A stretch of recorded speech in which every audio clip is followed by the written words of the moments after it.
Hello guys, welcome. This is Susan Camaro. I'm happy and excited once again to host you into my channel. It's my pleasure, it's my privilege. Thank you. You returning subscribers, it's an honor to have you. God bless you so much. You who is watching me for the first time, kindly feel at home. You are welcome here. Kindly subscribe, like, and share the link of this channel. Thank you so much. As I promised you earlier, that I'll be sharing with you my second testimony of why I have an attachment with the county of Marsabit. It is in the north of this nation. So this is what happened. As you have watched my previous videos, I told you that I had gone through a series of miscarriages and I had a stillbirth, and some of them happened while I was still living in the north. So it happened this day that I was nearing my weeks to go now and deliver my baby. And this fateful morning, as I woke up, it was just normal, and I went to hospital, and I was in too much pain, contractions. But the hospital that I went to, I think it didn't have enough medical personnel. So what happened is that I spent the whole day there. First, I was kept in the maternity ward. Then, when the pain escalated, I was moved now from the maternity ward to the delivery room. But now, because the medical personnel were few, so there was nobody who was just constant there to check on me. So they could leave me there alone, just go and look to the other patients, or maybe go to the other wards and then come back. And sometimes I could try to push the baby. They could come, add more pain to me, but nothing was coming out. This time, already, I'm ready now to deliver this baby, but they didn't know where the problem was lying. So, as I promised you earlier, that I'll be sharing with you why I have an attachment with this county.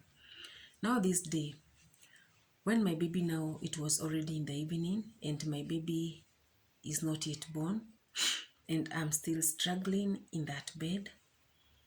My baby had suffered a shoulder dystocia. Shoulder dystocia is when the baby now comes and gets stuck with the shoulder in between the pelvic bone and the delivery canal. That is where my baby is stuck. And the nurses or the people who are there, they didn't know. So I think they saw that now this is becoming an emergency. So they rushed and called the medical doctor in charge. When he came, he just turned the baby using his hands, and then the baby just jumped out. But the baby was already dead because he had suffered fetal distress.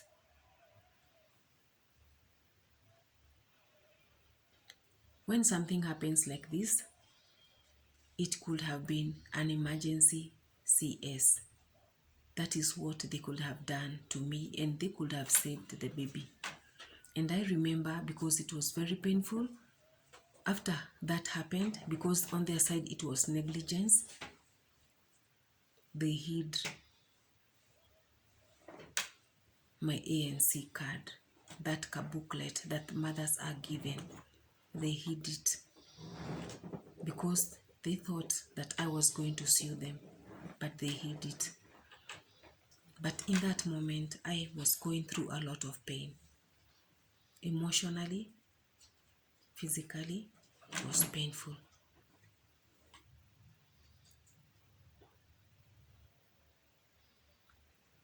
So my baby slept there, dead on a tray, a fully grown baby who could have survived or who was well, but in just a few hours he was normal.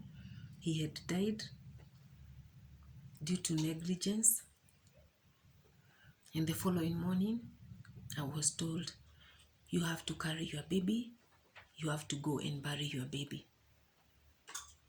So my baby's remains are buried in Marsabit. That is where I have buried my second born. He's buried in the county of Marsabit. So I was put in a taxi. We went to the public cemetery, did all the protocols. We had to look for a permit.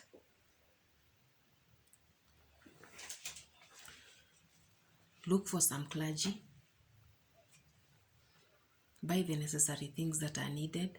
There you bury people wrapped in clothes or white linens. We bought that one and then we wrapped my baby and we went to the cemetery. When my baby was being buried, because it was a process, because we had told people over the night that we were going to do the burial the following day. Some few people came, our friends, church people, the clergy. I was in the taxi, just crying, asking God why. So I'll never forget this county. I'll never forget, because that is where my baby is buried.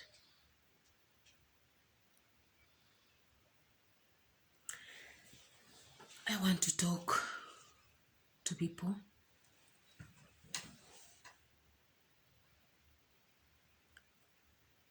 who assume or maybe neglect people because they are going through situations.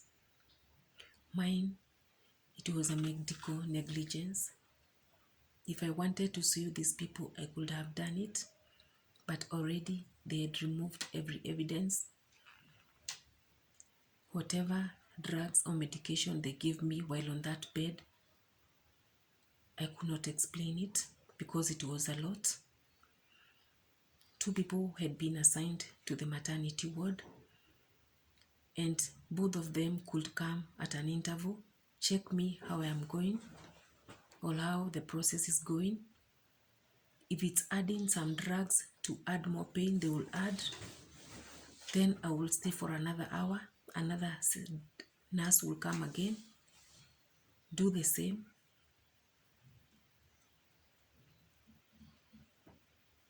So when this happened, I remember vividly, I was with my small sister.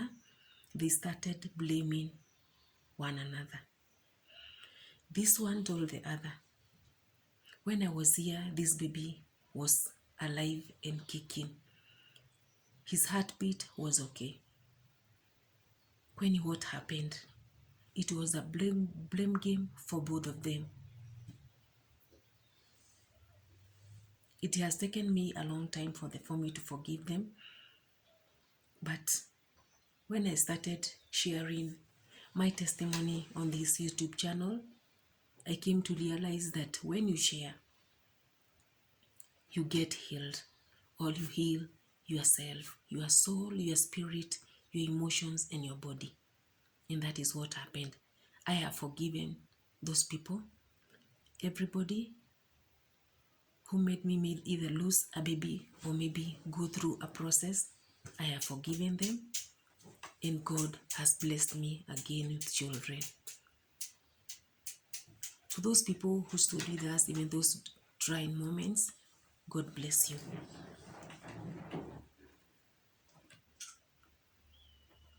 When I discovered that I was going to have a baby boy, he was a baby boy, I had named him Isaac. His name was Isaac Njeru, because we had told God that we had waited on him for a long time, and at last he had remembered us, so this baby will be called Isaac. But Isaac was born dead, and he is buried in the county of Marsabit. So this is a second home where I'll always remember that the remains of my baby are there. And it is good that I remember that, as I remember also to pray for other people who are going through the same situations.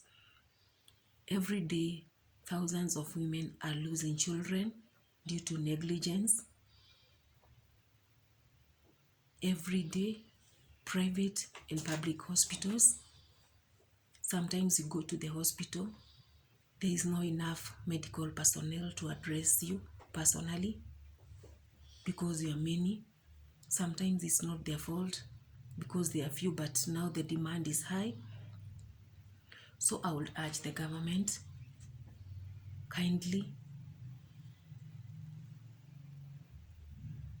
may there be an increment of the medical personnel in hospital, both the nurses and the doctors, so that women will not suffer. Even the general people in the general wards will not suffer. May God comfort you, woman who has lost your child. And I know as God remembered me and gave me another baby or other children and wiped away my tears, may God also wipe your tears. May God remember you and may God bless you with children of your own. Thank you so much for listening to me. May God bless you. May God continue to expand the boundaries of your territories. And may God grant you the desires of your heart. Thank you so much. Till next time, from Miss Susan, to you my dears, it's a bye, and don't forget to subscribe. Bye bye. Nawapenda sana sana.